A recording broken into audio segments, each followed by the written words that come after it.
ఇప్పుడు మీ ముగ్గురు తోటి కోడళ్ళు కూడా అమ్మవారి కాళ్ళు కడిగి ఆ కాళ్ళకు పసుపు రాసి నుదుటిన కుంకుమ పెట్టి ఆవిడికి నమస్కరించి ఆశీర్వాదం తీసుకోండి. తీసుకో దాక్షాయిని.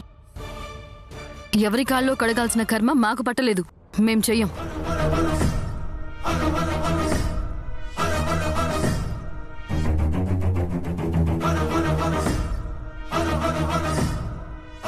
నేను కూడా చెయ్యను, నాకంత అవసరమూ లేదు. ఎప్పుడు ఎలా ప్రవర్తించాలో ఎలా మాట్లాడాలో కూడా తెలియకుండా తయారవుతున్నారు మీరు.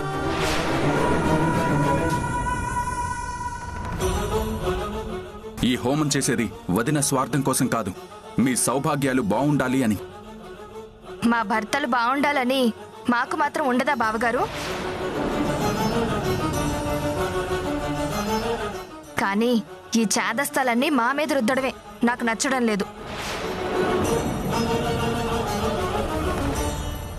వదినా, మేం బాగుండాలనే తాపత్రయం మీకెందుకు? ఈ మూర్ఖుల్ని ఈ జన్మలో మార్చలేం. మేం చేస్తే చేస్తాం.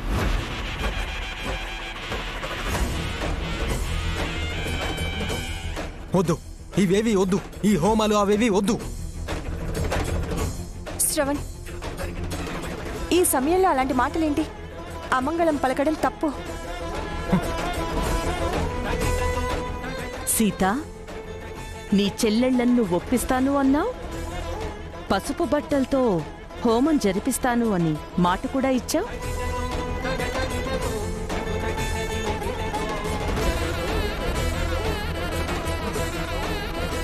కానీ వీళ్ళని చూస్తుంటే భర్తల ప్రాణాల కన్నా, వాళ్ల మీద గౌరవం కన్నా వాళ్లతో పెరిగిన హానికే ఎక్కువ విలువిస్తున్నట్టు గోచరిస్తోంది.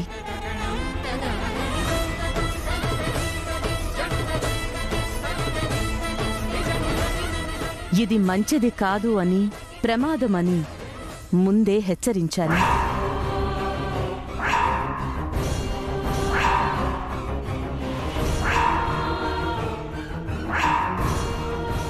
ఈ కాలంలో హోమాలు, పూజలు చాదస్తం అన్న పిచ్చి భ్రమలో నీ తోటికోడళ్ళున్నారు. కాలాలు మారినా, యుగాలు మారినా భక్తిలో, దైవానుగ్రహంలో ఏ మార్పు లేదు, రాదు అన్న అవివేకంలో ఉన్నారు. చూడండి దాక్షాయిని, మీ కోపం ఏదైనా ఉంటే నా మీద చూపించండి. కానీ ఇలాంటి సమయంలో మూర్ఖానికి పోయి కోరి ముప్పుని తెచ్చుకునే పరిస్థితి తెచ్చుకోవద్దు. అమ్మవారి రూపంలో వచ్చిన ఇవిన్ని సాక్షాత్తు అమ్మవారే అనుకోండి.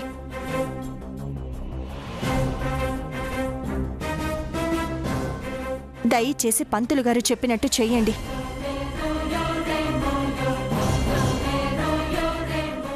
ఏంటమ్మా దాక్షాయణి ఇది? హోమం చేస్తే నీ భర్తకు మంచి జరుగుతుందా లేదా, ఇది చాదస్తమా కాదా అనేది పక్కన పెడితే చెడైతే జరగదు కదా, దైవకార్యమే కదా.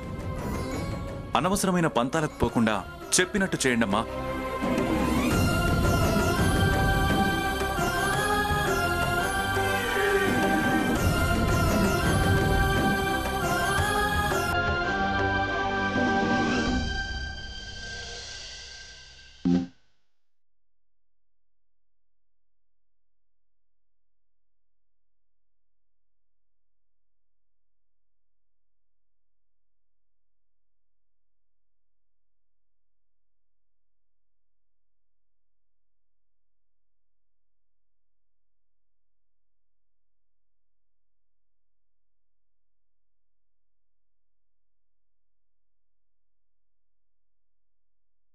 నువ్వు కూడా పసుపు రాయి దాక్షాయిని, తీసుకో.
లోపలికి రండమ్మా. రండి.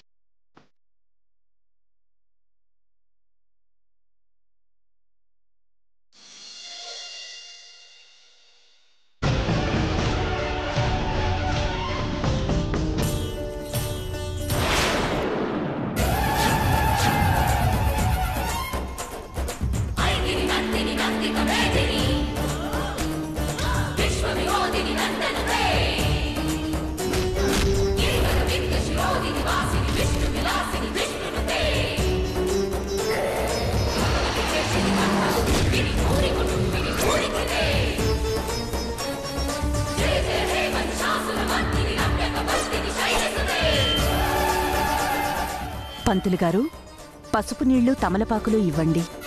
వాటిని ఇల్లంతా జల్లి సంప్రోక్షణ చేసి వస్తాను.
అనే మళ్ళీ వాడే ఫోన్ చేస్తున్నాడు.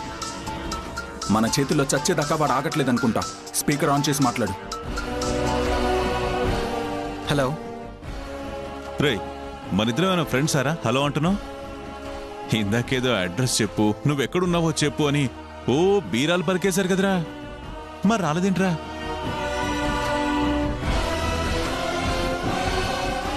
రేయ్, మా ఇంట్లో పూజ ఉందని ఆగాం, లేదంటే ఈ పాటికల్లా నీ చావు నీ కళ్ళకు కనబడేది.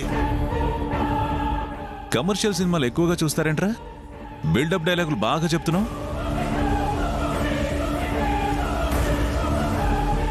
మీకు కొంచెం కూడా చీము, నెత్తురు, సిగ్గు, శరం ఇవేవి లేవరా మీకు? రేయ్, వస్తామని ఛాలెంజ్ చేసి పూజుంది, ఇంటి ముందు ముగ్గేయాలని కాకమ్మ కబుర్లు చెప్తున్నారేంట్రా?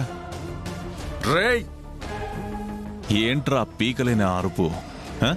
మీ పెద్దన్నయ్యని తిట్టాను, మీ పెద్దొదిన్ని తిట్టాను. అయినా రోషన్ లేని మగాళ్ళు మీరే మగాళ్ళరా?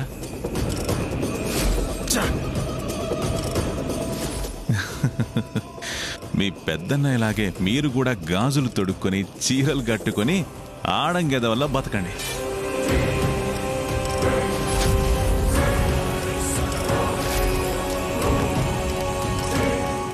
మీకు నా ముందుకొచ్చే దమ్ము లేదు అని నాకు అర్థమైంది.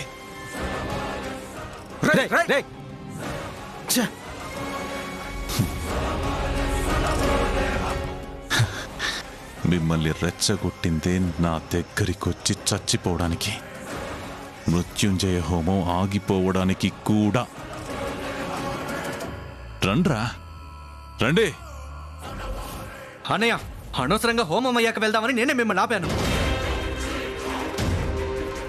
ఇంకా లాభం లేదన్నయ్య, ఇప్పుడే వెళ్ళి వాళ్ళంతా తెలుద్దాం. పదండి, వచ్చి పూజలో కూర్చుందాం. పదండి, వెళ్దాం. నిజమేరా, ఇంకా ఆలస్యం చేస్తే వాడు ఇంకా రెచ్చిపోతాడు. తీయండి రా బండి. పదన్నయ్య.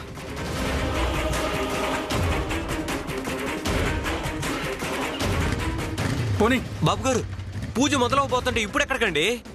ఈ పూజ కంటే ముందు ఇంకొకరికి పూజ చేయాలి. అది ఫినిష్ చేసి 10 నిమిషాల్లో వస్తాం.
రే, సీత మరుదల గురించి ఏమో అనుకున్నాను గానీ పర్లేదు, పౌరుషం ఉన్నోళ్లే.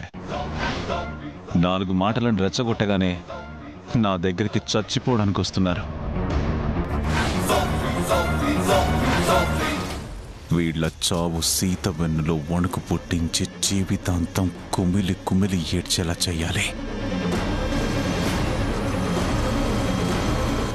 తమ్ముడు తమ్ముళ్ళ చావును చూసి ఆ రామరాజు గుండె పగిలిపోవాలి. నేను కట్టేసినందుకే మా రక్తం కుతకుతలాడుతుంది. అప్పటి నుంచి సీతకు బుద్ధి చెప్పే అవకాశం కోసం ఎదురు చూస్తున్నాను. ఇప్పుడు అవకాశం వస్తే ఎలా వదులుతాం?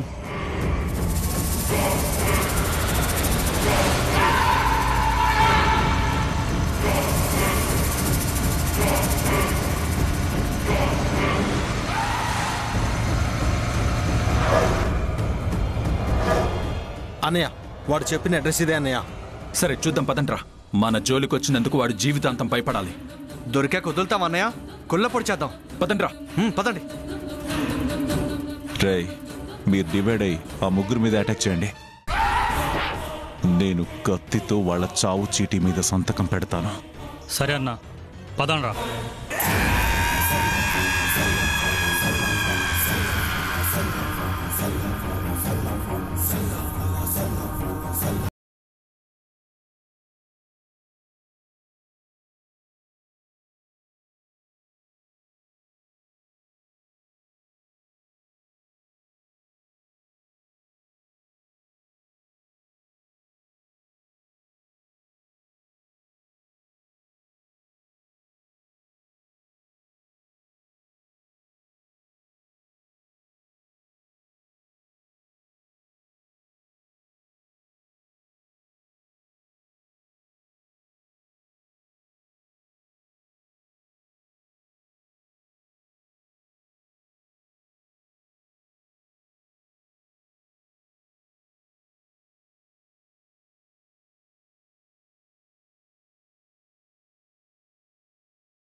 ఇది అమ్మవారి చండీ యాగంలోని అగ్ని. దీంతో హోమగుండం వెలిగిస్తాను.